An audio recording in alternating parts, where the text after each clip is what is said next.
All right, guys, welcome back. It's me, Daniel, with VintageMagic.com, and we are back with a Daniel Rambles sorting edition.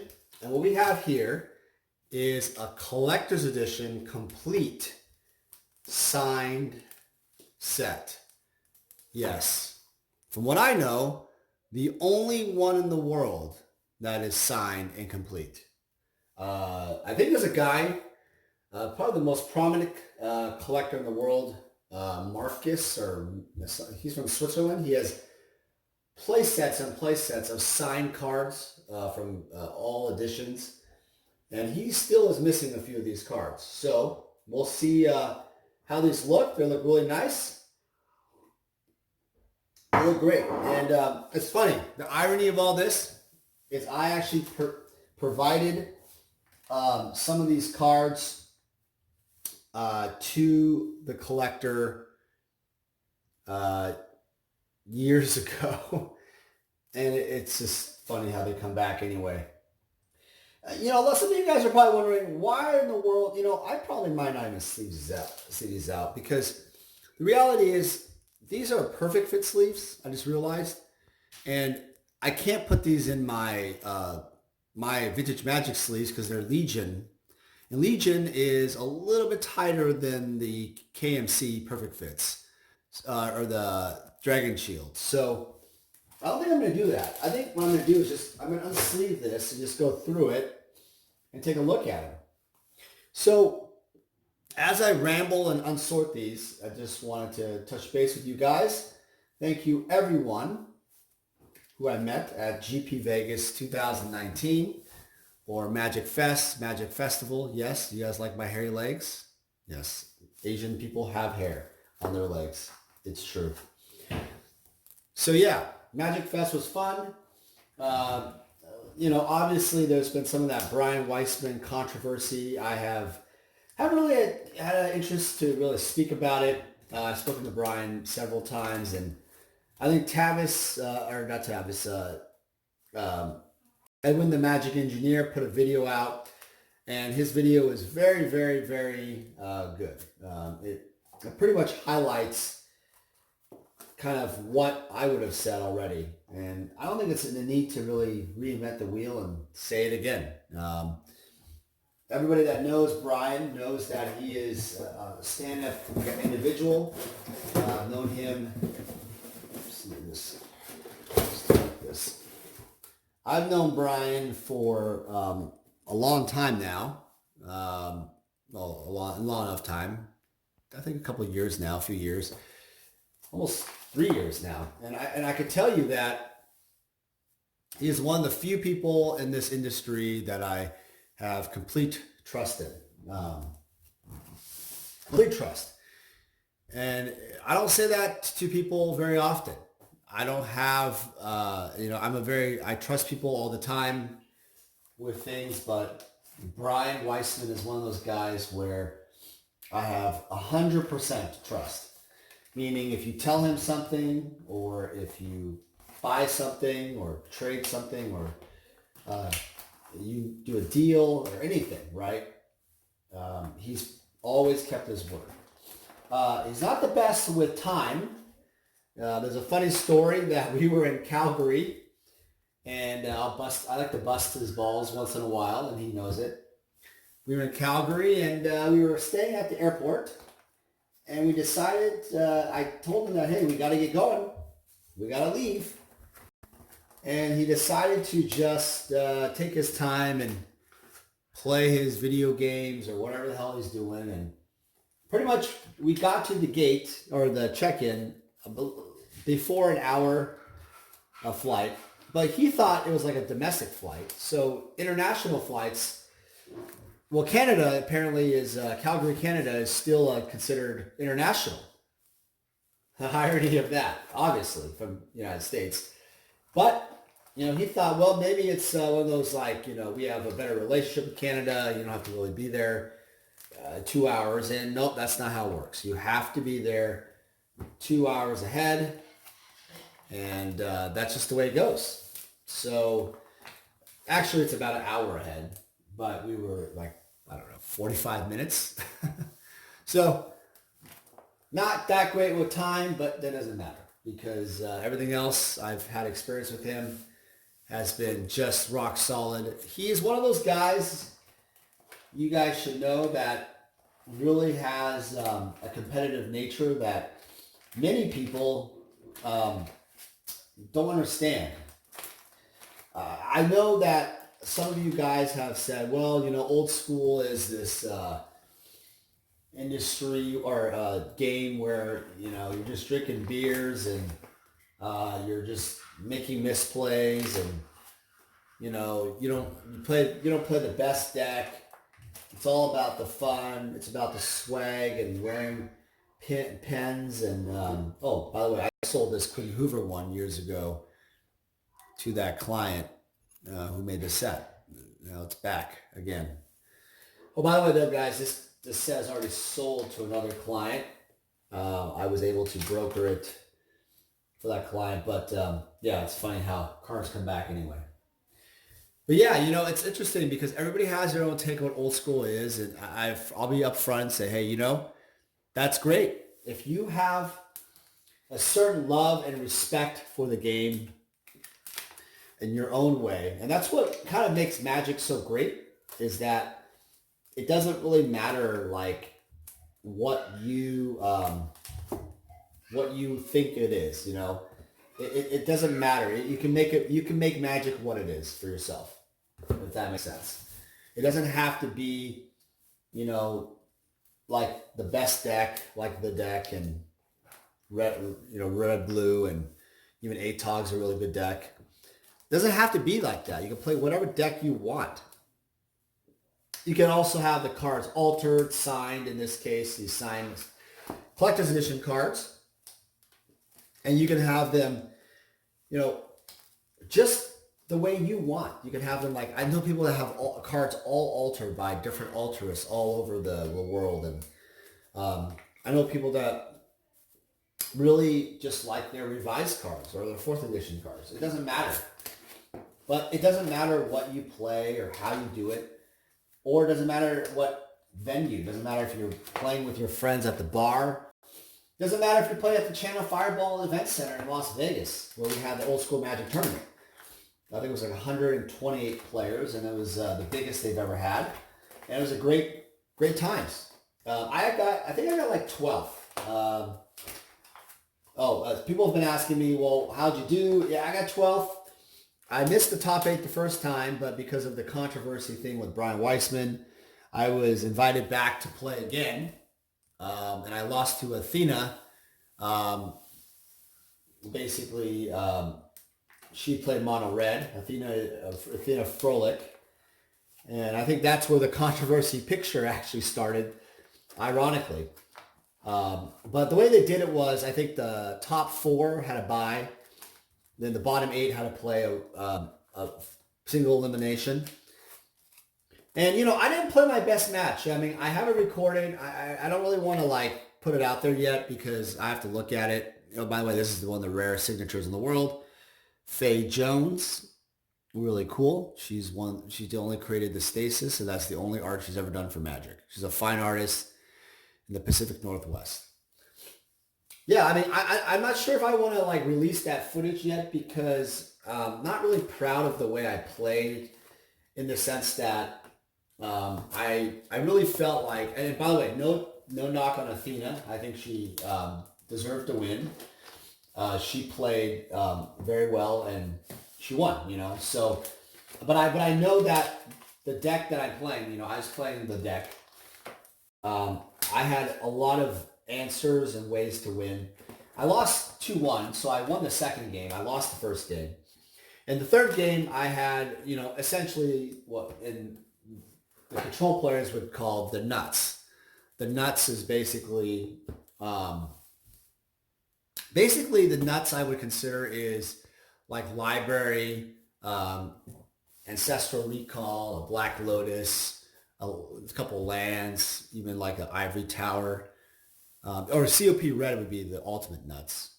But it doesn't matter. Nonetheless, I had like a Library Alexandria, Lotus, a Strip Mine, a land, Ivory Tower, and I think another land or something like that. But I just I think I drew one card off the library, and then I even had Mind Twist. Sorry, I actually had Mind Twist too in my opening hand. And what's dangerous about Mind Twist is, I think I've learned is that we have Ivory Tower in your hand, it's really important to just, live off that Ivory Tower. And especially with library, because after looking at it all, I mean, obviously this is, hard to look. It's hard to look at because I knew that I really just balked under pressure. That's how I look at it. Is I know that what I should have done, but I just didn't react right. I could have just stick with 7 cards, then I could have just drew off the library, end of the opponent's turn, Athena's turn, had 4 cards, and then I would have, my upkeep, I have 4 cards above the 7 out of 8 cards, and I would have gained 4 life. And effectively, Edwin the Magic Engineer, Edwin, my good friend, who, by the way, shout out to him, he helped me test playing the deck versus the deck. I don't know why I did that. I think I didn't play any control matchups the entire time. So I just wanted to play more of a control matchup. So we practiced the deck versus the deck.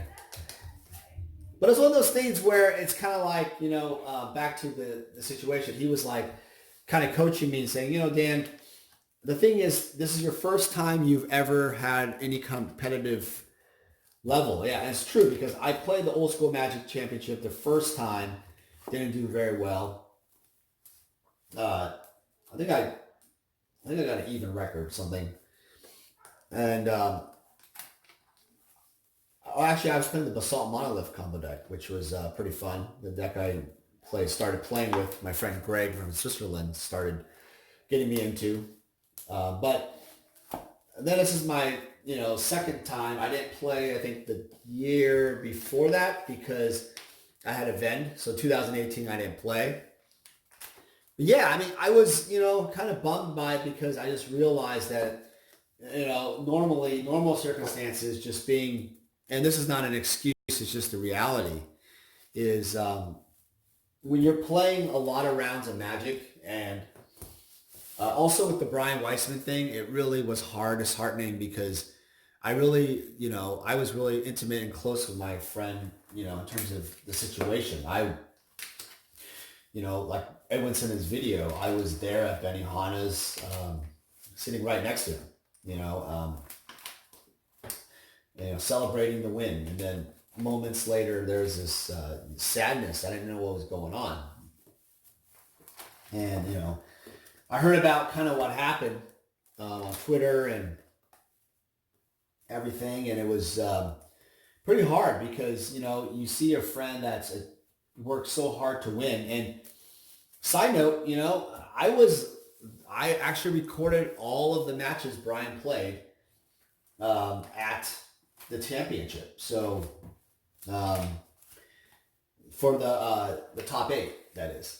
And so I was given permission by CFB and the opponents that he played, they were fine with it. And I just stood there, recording the footage. And in the finals, Edwin actually helped me record on both angles. So the problem is obviously you have 2 opponents, you have 2 people playing. It's hard to get 2 angles. So the finals, we were able to kind of have 2 cameras rolling, playing against Jonathan Nemo Salem, who actually ended up winning. Congratulations to him. He's from the Deep Spawners. Look, I've seen, posts from him and some other people just really angry and not knowing, obviously upset, not knowing what really happened. Basically, by the way, this is really rare. Andy Rusu, he did 2 cards. The Goblin Balloon Brigade and Rockacur Ridges. And his signature is very rare. He's out of Seattle. I've met him years ago, but I think he's a teacher, as an art teacher, and doesn't really sign to Magic shows at all. Sorry, guys. But yeah, I saw a lot of posts on Twitter and stuff like that. We're very angry and upset. Understandably so. I understand that people were extremely mad about the results of what happened. And, some of this has to be, I gotta say, like, it's the typical social media bandwagon stuff. Not to say that people's voices weren't important, but I think a lot of people just don't understand what happened. And I think that's one of the things that I realized was you don't really know what happened. Like if you see something online, that's something that's outrageous, like words like cheating and scandal and lies and blah, blah, blah. You start getting crazier, like you start keyboard warrior style. You keep saying stuff about responding about things, and it just becomes a huge issue because you just, you're retweeting it. You're sending your vocal point of what cheaters are and blah, blah, blah. And that's all understandable. But the problem is there's a lot more to this than just what you think. And that's why I think, Brian's going to be making a statement here eventually soon.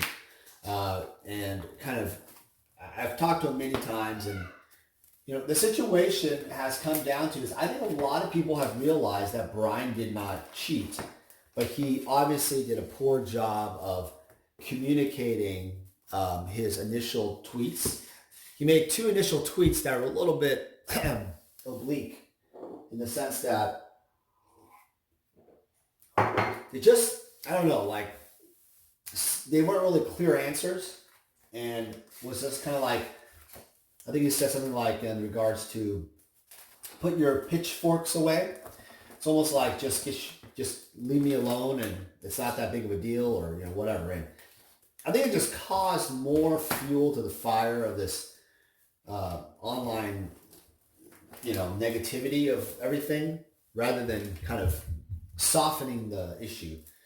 So Brian did not do a good job of the fire control or the damage control. I think his rating on that was pretty low, but I will let him respond, and then I'll probably respond to his comments because I have some feelings and stuff, but I really don't think I think it's Edwin's kind of said things already that were already what I feel too. So I don't want to duplicate things, and there's no need for that. All right, so the second part of this video is, oh, you know what? Actually, I just forgot. By the way, the old school championship. Yeah, so I ended up losing, but I realized that, another thing to realize is that I was really dehydrated. And also with the Brian thing, I was going off on a tangent there. I was pretty dehydrated. I think the air quality in, the Las Vegas area is really bad and very dry. I actually needed to use the restroom when I was playing, but I didn't want to be weird and say, hey, Judge, I got to use the restroom. I'm not even sure how that works. Are you allowed to use the restroom during a match? But I don't know. It just, the whole thing was tough. And I'm not going to name the guy's name, but another guy who was in the top 8 was basically giving me a lot of pressure to play faster. And I didn't know this, but apparently the match that I played was a time match, like the 50-minute rounds. And I actually thought it was not that. I actually thought it wasn't a 50-minute round match. I thought it was like a top 8 where you get as much time as you need. Thus, I was being a little bit more careful with my plays and, being a little dehydrated and trying to, get focused. It was harder to get focused.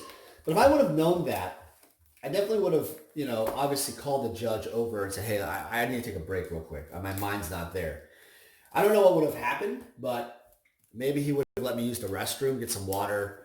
I think that may have been a better move. But, again, this is what no knock to Athena. It's just the reality is, I think when you're playing this competitive type of Magic, and by the way, I don't even consider myself a competitive player in terms of, I don't play a lot of these tournaments, but I will say that when you're playing this type of Magic where there's a lot on the line and there are prizes involved, right? There are stakes involved. So people have to understand. I'm really just impressed by like Eric Froelich. He was one of the guys who was top 4 again, and he's Athena's wife or husband. And he was there sitting by her, and just it's just really, really credible that he's just so focused, right? So he knows those pro players, Hall of Fame players, are so amazing at knowing their, how to interact and pace themselves. And I mean, it's an incredible thing. I mean, I got a lot of respect for the Magic players. There's the Black Lotus, very nice card.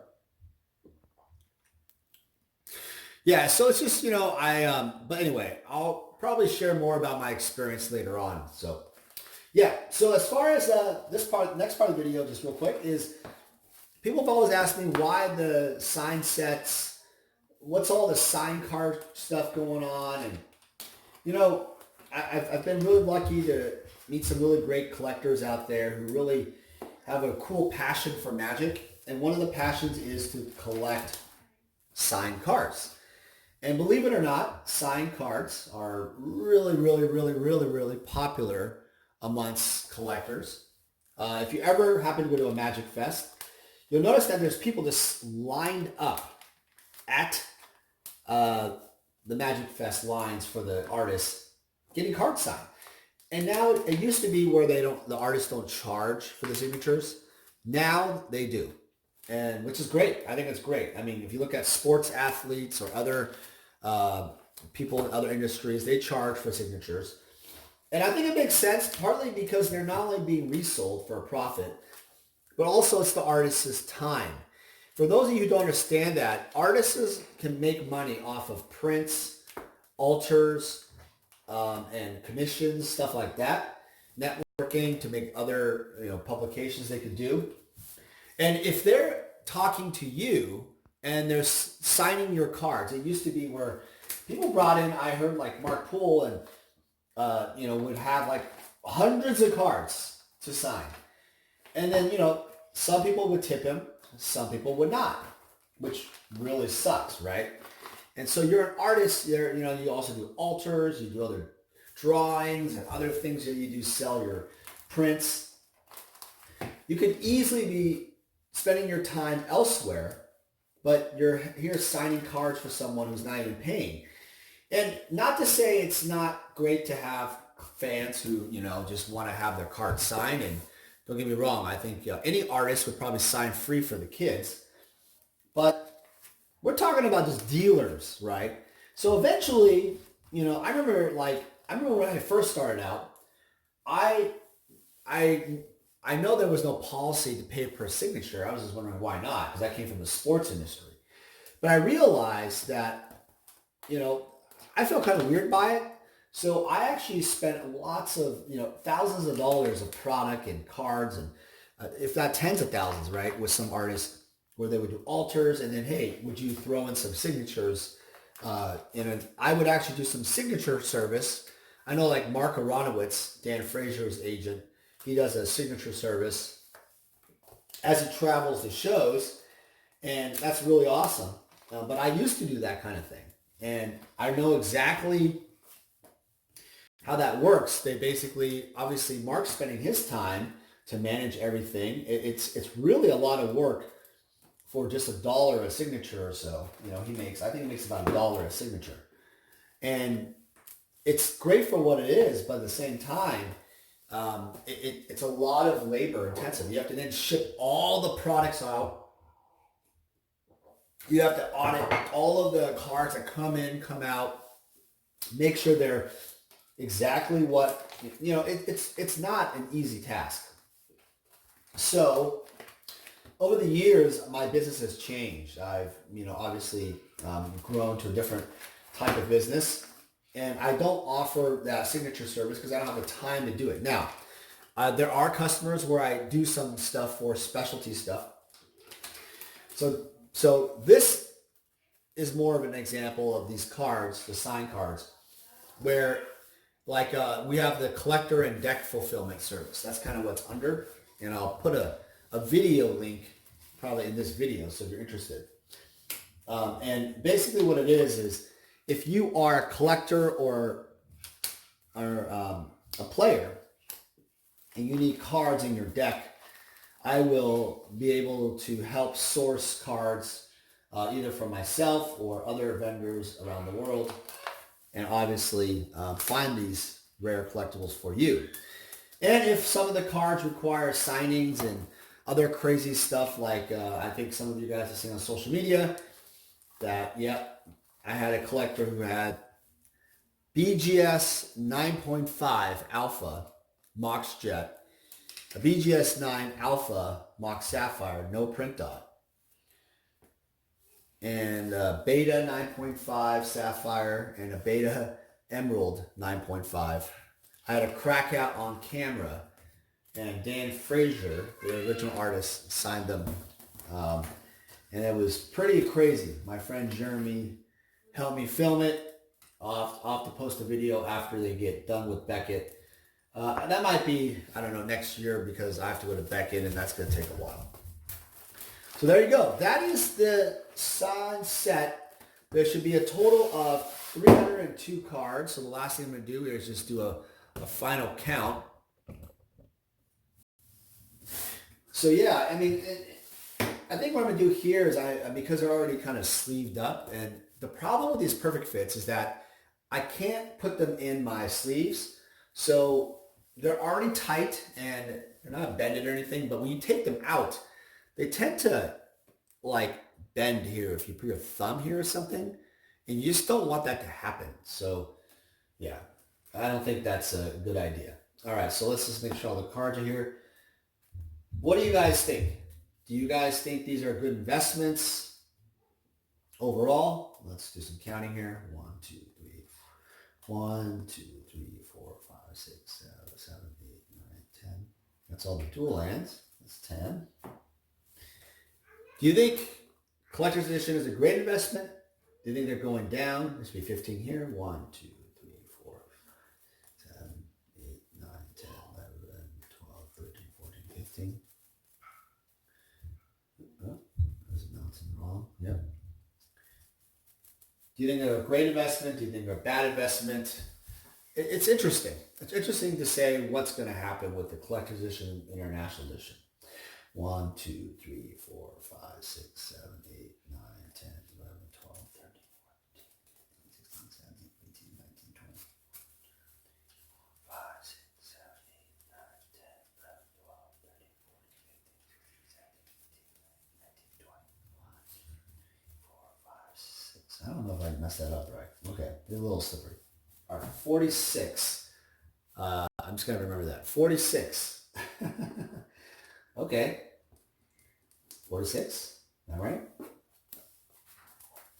1, 2, 3, 4, 5, 6, 7, 8, 9, 10, 11, 12, 13, 14, 15, 16, 17, 18, 19, 20. 1, 2, 3, 4, 5, 6, 7, 8, 9, 10, 11, 12, 13, 14, 15, 16, 17, 18, 19, 20. 1, 2, 3, 4, 5, 6.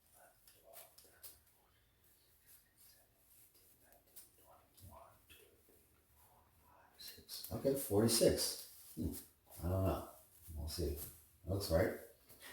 46 and 46.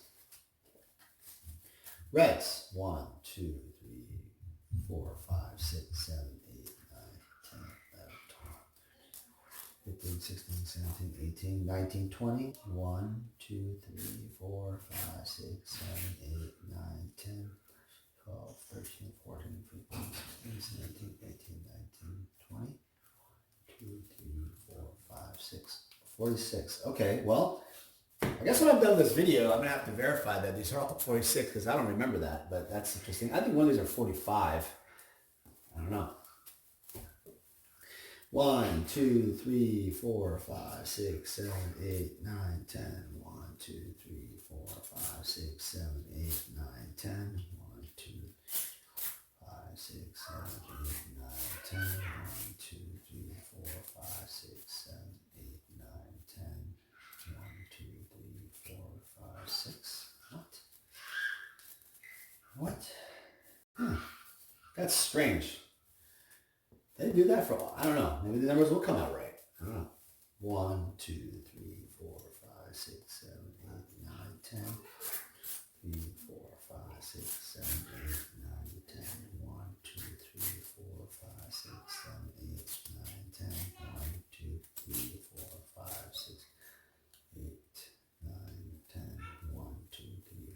Okay, so this is 45. I think one of them was 45. Yep.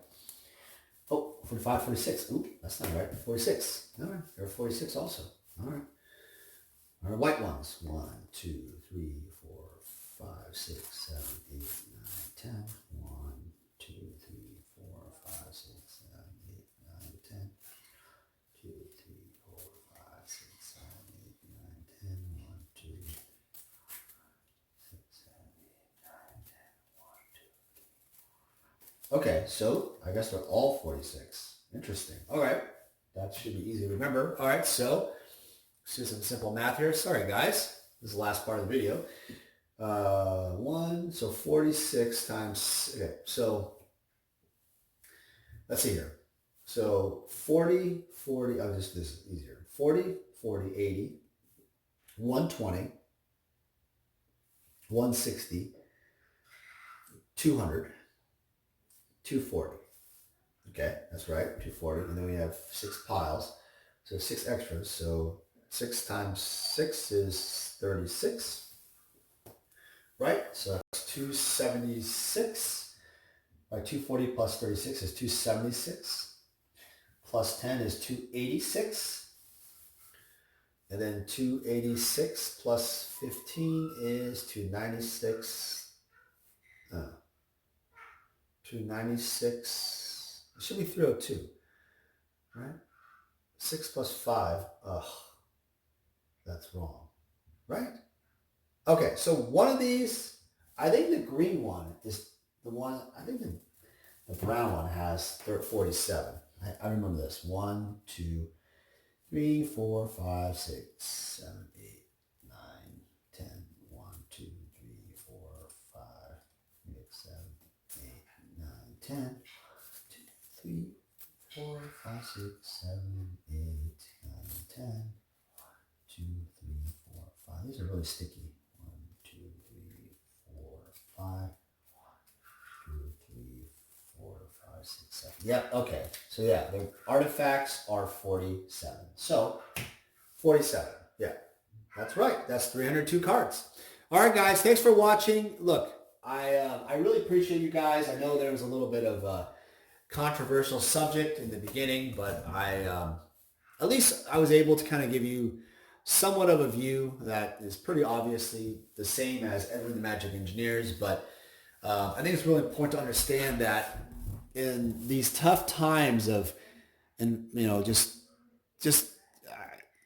can't stress enough that Brian is obviously one of my good friends, and I'm biased towards the situation. However, if Brian did cheat or if Brian broke the rules, any of that kind of stuff, I definitely would always stand up for that first. And from what I see, Brian made a really bad mistake in terms of his optics, in terms of how he presented the topic and addressed the topic. But I don't see any evidence of actual cheating going on. I see more of just the perception of the public and the way he presented the information. I don't agree with the way he did it. Let me be clear. I don't think doing that kind of thing in terms of the Twitter post he made, and also even the judge situation where, you know how like the judge said, hey, I'll take a picture of your deck, but he wanted to obviously show the better picture of the deck that he's been testing for a long time, which I understand. I've been testing with him with a similar version. My deck actually is very similar to his deck in many ways. Pretty much the same in many ways. So it's kind of like I understand what he was doing. However, it resulted in a very negative result, and we'll have to talk about it after his post. All right, guys, I hope you guys enjoyed this video and also some of the information of CE cards and sign cards. If you guys have need for any of the services we have, contact me at vintagemagic.com. And thanks for watching. Take care. Hey guys, it's me, Daniel, with VintageMagic.com. I'm here to share with you more about our deck and set collector fulfillment service. The deck fulfillment service caters to the player. And what that basically means is if you are a player looking to fulfill your old school Magic deck, certain Power 9 or key pieces in your Vintage deck, or dual lands in your Legacy deck, we have the inventory and the resources to help you fulfill your needs. Next, we have the set collector fulfillment service. This really caters more towards the collector. Oftentimes I've been asked, hey Dan, can you help me find this specific graded card for this set? Or Dan, can you find me these 20 cards left in my beta set? It doesn't matter what you're looking for, even if it's like every single Sarah Angel possible out there, I can help you out. My resources and extensive network in Magic the Gathering, I was able to help thousands of clients all over the world fulfill their needs. I've made it my mission at vintagemagic.com to be your one-stop shop for all your collector needs. For any significant item or collection, we're able to travel anywhere in the world to meet you. The reason why my clients love this service because it saves you time. What happens is collectors and players often search all over online or vendors and they never find exactly what they're looking for. By going to us, we are the only one-stop shop who can help you with your needs. Using our service gets you exactly what you want and saves you time and money. Vintage Magic. Game, collect, invest. For more information about our consulting and professional services, visit vintagemagic.com.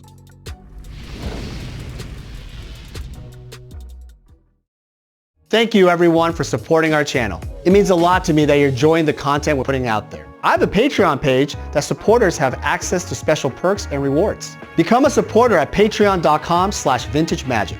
As a patron, you receive exciting pricing on sealed product, flash sales, annual gifts, and personalized consulting services from me. Again, thank you for subscribing to our videos and supporting the channel. I love meeting players, collectors, and investors all over the world. If you see me at a Grand Prix, please come by and say hi. I would love to meet you. Thank you everyone for your support and friendship.